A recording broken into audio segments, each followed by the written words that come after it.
I am resident caller for YouTube Dual Sends. It's my buddy Patrick McCray. It's my buddy Alan Gallant.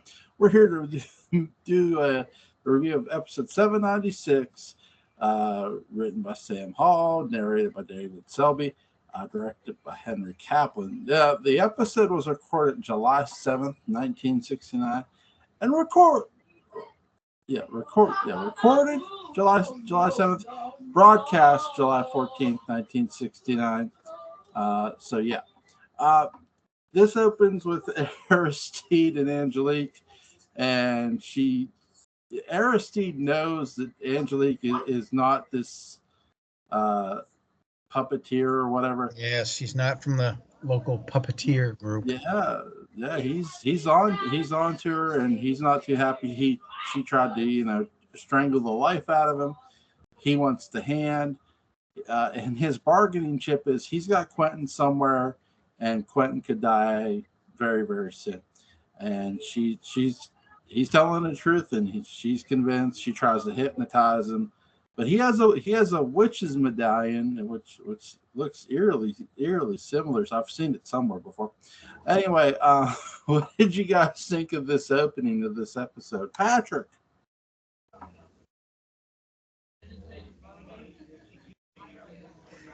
Your mic's muted.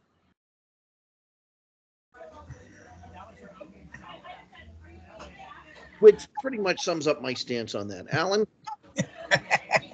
Well, I think that our friend Aristide has been rifling around in Patothi's bureau to find himself a nice witch's amulet. I'm assuming that's where he got it, because I don't think he knows where the amulet store is in Collinsport. Hasn't been established yet. But I thought it was a nice way of sort of having them meet on equal terms, because they need to meet on equal terms in this particular scene. And then Angelique has to be at a disadvantage ultimately before this meeting is over. Jewel, I have a question for you. What are two meats you put on equal terms? Two what? Meats. Meats? Like you might serve it, as a main course or a dessert. Two meats I put on equal terms. Equal terms.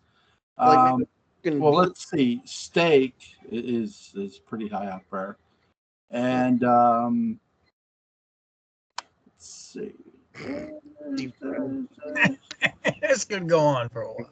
I don't know. I know steak's like my go-to. So, what cut? I like sirloin. That was your favorite night of the round table. Now, what about have you had a flat iron? I probably have. I can't remember. I'm old. It's a good cut of meat. You have to know the butcher because they have to get in right. But it's excellent. I believe you. But what did you think of this opening here? I think it was a good way to begin the show. Yeah. I mean, he's so enamored with the whole puppet business because he's wanted to meet a puppet kind of gal for a while, and then his heart's broken, of course, when it turns out that she's a murderous witch. That's right. And so he's gonna have his revenge. I think, at one point she says, Aristide, you are the puppet and I am the hand. He got very nervous until she clarified that it was a marionette. Mm-hmm. So Julianka she's going to be dead by the end of this episode. But before that all happens, she is praying that everything works out well to cure Quentin and all that stuff. It's amazing how Barnabas has persuaded her to do all this. Actually, he's hypnotized her pretty well. Yes, she's in his thrall still from the last episode. And her mother knows that she's probably pretty safe. Mm-hmm. Being hypnotized by Barnabas is not that much bad's going to happen. Julianka doesn't dress well enough for Barnabas's taste, so he's not going to go after her. Sure. Yes. He's not going to jump on the Josette bandwagon over her. So, and she's not going to jump off of anything either. No, she's not. Like a steep hill. Yeah. So my God. I like the flow of this show, which is Sam Hall script. Is really good. I think he fulfills the Dan Curtis daily fantasy of having peaks and valleys, ending with a peak, because you start the show with a peak, you end the show with a peak, and then in between you got peaks and valleys happening all the time. That's a really good sort of addictive hook for your audience. But the peakiest are at the beginning and the end. Yeah, absolutely. Yeah. The end being the cliffhanger and the beginning sort of being the continuation of a previous cliffhanger. So, yeah.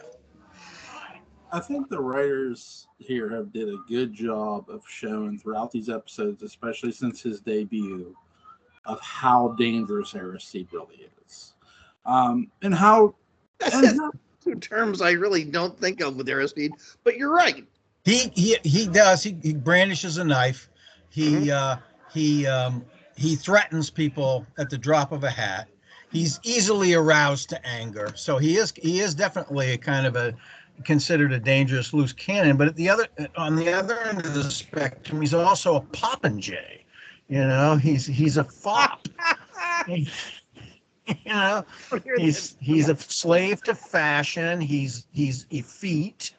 And there's a questionable relationship he has with Count Petofi, in terms of, he's kind of a sub to Count Petofi. But yes, he is dangerous as well, depending on who you talk to. Yeah, he's dangerous, and also too, he doesn't mind deceiving people. He lets Barnabas think he's hypnotized him, and lo and behold, he has it. I think they've established a safe word. Yep, that's true. Which I like, and that they do that they have him deceive even Barnabas. He doesn't know Barnabas is a vampire, and he finds out real quick when Barnabas disappears in front of him. Like, what is it? He doesn't find out he's a vampire. He's like, what is this? He knows he's supernatural. Yeah. He does find that out. And he's really glad he has his little amulet once he finds that out, I think, because I think that's also helping him with the arcane powers of Barnabas at that point. You think it's just an amulet that, prevents him from being hypnotized? It's casting spells, I think it prevents. Yeah. And in the case of a vampire, that kind of hypnosis it's not like a Dr. Hoffman hypnosis. He's casting a spell. Yeah. In chapter 1 of my story, Luton's Way, it gets into hypnosis. But with this, Aristide doesn't get under that spell this time, and he's got the upper hand. Angelique wants the hand back to save Quentin's life. She doesn't get it, but that's why Barnabas says, "Well, lead me to him. Keep the meeting, and I'll get this. I'll take care of this. I'll get Quentin." Now he does, but not quite the way he thinks. He thinks Aristide will lead him to him. What did you guys think of Aristide's character here? And I feel he sort of steals this episode in every way. Michael Stroke is a really good actor. He is. Give him almost any character, and he can convince you, just like Aristide is trying to convince people, that he is the deadliest, most effective man to have on that job. Yeah. And I think he probably grasped from the script that he was definitely the key catalyst in this particular script as well.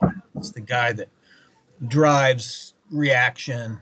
He's the action to the reaction in several of these scenes. So. He is who Dr. Smith sees when he looks in the mirror. That's right. Yeah. If you could, Alan, you mentioned that the actress returns as Julie Uncas Ghost, but if you could have brought the actress back for any other role or anything else, what would you have brought her back for? Roxanne Drew. The second in the sec not the original Roxanne Drew, but the one that shows up in 1970. So maybe a different name, but the same character. Yeah. Patrick? It's a good choice. That is. Really good choice. Yeah, because I mean there aren't Megan Todd, no. And I'm trying to think of other female characters, really. Because Lisa Richards has, all of that sewn up, her equivalent. So she's not going to be playing that. Yeah, well, I think she would have made a good Daphne. Yeah, that would have been good. Again, I don't know when they had like the whole Drew family lineup for 1840, but I would have brought her back as the wife of Quentin for, in 1840. Oh, okay, yeah. As Samantha. So that was Samantha. Yes, that was Samantha. Samantha. She's certainly self-possessed. The actress, Diana Davila, is certainly self-possessed enough to play Samantha, I would think. Oh yeah, yeah, and be abrasive and be in conflict with practically everybody at one time or another. There's a starchy waspiness that Virginia Vestoff just has running through her veins. Oh yes, absolutely. And so ultimately, Vestoff is one of the best choices that they made for that new character because she embodies everything you just said. She also not only has the ambition to being, the noble matriarch of the family, but she has the bearing to be able to pull it off. Who, Virginia Vestoff? Yes. Yes, she does. Yeah, she is. Great actress. Really, really fun in 1776. Yeah, she was on several other soap operas, I think, as well. During the time, you got to make a living, as they say. Yeah. What's you guys' favorite scene in this episode? Well, he flips the script on Angelique. Yeah. That is good because you don't see that as often. She's really kind of thrown in this episode. Even when she talks to Barnabas about putting together a plan, she kind of doesn't want to do it. She wants just give him the hand, which is not like her at all. So yes, it's a good turn for Lara in this particular episode.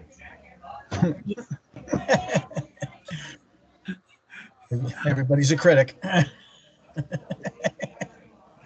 I like how because again, he doesn't know exactly what kind of supernatural creature Barnabas is. And then he gives away where Quentin is, and Barnabas disappears in front of him. So Aristide is like realizing, okay, I have a witch, and then whatever the hell this other dude is. Yeah. Like, it's a great sell by Aristide, his facial expression, really great. Michael Stroker does a really good job of selling with his face, and that's the moment in which he goes from being in control to what's going on. Yeah. It's like really it's a great transition. Yeah. You gotta think, you're Aristide, you get some weird assignments from Patofi, and it's best not to ask. Just do it literally, and don't ask questions, for God's sake. The director Henry Kaplan was well known for using the word transish for the reactions of various people, especially in close-ups.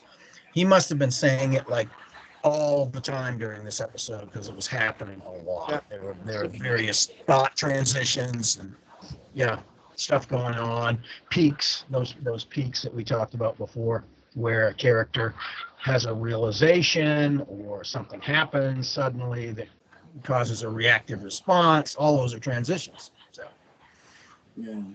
So guys, how shocking was Julianka's death when you first saw it? Shocking. That verb again, Jewel. It was like Oh, not again. It was like that. It was, and it was meant to be that way. It was meant to, like, the anticipation is, are they going to be able to do it? Are they going to be able to, is Quentin going to at least have an opportunity to be cured here? And then it's like, snap, gone. No, there's too much Which you story. kind of suspect because a lot of other things have not been wrapped up in the story. So, but only as a kid, I wouldn't have thought of it that way. I would have just thought of it in the moment and oh crap. And then within a couple episodes, we realize who it is that did it. So, Yeah. Patrick? I agree. Yeah. Really, really stunning. It's surprising. It's a shock. And they really pay this forward with the next episode, too, by mentioning the two events. The first event, the silver bullet would be brought to Collingwood. And the person who could have helped the most, Quentin the most, dies. So, and Barnabas is fearing the third premonition coming through. So Quentin will be rejected by somebody he loves. No, it was Beatlemania returning to Collinsport. it's true. Fatal, baby. Okay. And Paul rejected Quentin. So. Yes, let's get the most overrated band in history to go to Collingwood. It's okay. So That's another podcast now, Joe. yeah. Oh my god. Who's you got? Now, there's a lot of characters in 1897, but who's your favorite character in this episode? Aristide. Yeah. For me, yeah. He certainly is. He gives me great dynamic. Learn things about him. Yeah. And Julianka second because she provides that what if quality. What's going to happen is going to happen. No, it doesn't happen. That whole thing. So and also Julianka because she's not on the show long enough, and it just kind of sucks for me anyway. I just adore that character and the actress who plays her. I just think she's great. So the swinging. I think there was a lot of potential there. The swinging pendulum is my favorite character in this episode because I treat it like the cowbell in the song "Don't Fear the Reaper." You just don't get enough of it. So Quentin is treating it like a BDSM toy, but that's, yeah. Professor Stokes. I think he was all flustered by the end of it, and he says, "Can we do that again?" Professor Stokes had a nightclub for other psychics and prognosticators called the Swinging Pendulum. Yes. Nice. Yeah. I thought that was his. I thought that was the club that he had, Dungeon Club. That's what it was. Swinging Pendulum. I guarantee you, Professor Stokes was a D&D fan, was a Dungeons and Dragons fan, as well as being a BDSM fan. Yes. Yeah, for sure. Dungeons and Drag artists. That's right. What are you guys doing tomorrow? Anything? Oh, actually, no. Tomorrow's my day off, so no, I'm free. Now, Finally got a day off. In mind. What's that? You have something in mind. Yeah. Let's do the next episode of this one. Let's do 7. Let's do 797. Yeah, 797. The famous Kinescope episode from this story. We got to talk about Julianka's dead corpse some more, and that mark on it, that special mark. Of course, that special mark on her head. Absolutely, it furthers the story. Yeah, a great deal. Yeah. Is there anything anybody wants to add before we go? I remember when I came back to this storyline after being away from it for many, many years in the early 90s, and this was just before sci-fi, but I was doing the tapes. And I guess this one probably came out around 93, something like that, 92, maybe late 92, early 93, somewhere in there. It was, when they were releasing them 4 at a time. And I remember thinking that this whole thing was a great buildup. I mean, it was, as an adult, I could anticipate the arrival of. Yeah, you know what's going to happen. Yeah, it's going to happen, kind of, but at the same time, trying to look at it with new eyes, it was like this is coming to a head. There's going to be a confrontation. There's going to be, what's it going to be like? It's going to involve this Fen Gibbon guy who's looking more and more like Petofi. And obviously Aristide is his agent, and we already know that. So all of this stuff is starting to come to a head as part of the story. And the death of Julianka is the first real coming to a head in terms of what's going to happen to Quentin. Is he ever going to get cured? It tucks away one of the characters that's going to be cumbersome to maintain, which is Sandor, because you're going to see a whole lot of Petofi. Yeah, definitely, for sure. All right, guys, I'll see you tomorrow. Link to Patrick McCray's Dark Shadows Daybook About is going to be in the description box. Link to Alan Gallant's YouTube channel. Colin's Port After Dark is going to be in the description box. You guys have a good night. Be safe. Thank you, sir. Bye. Gentlemen.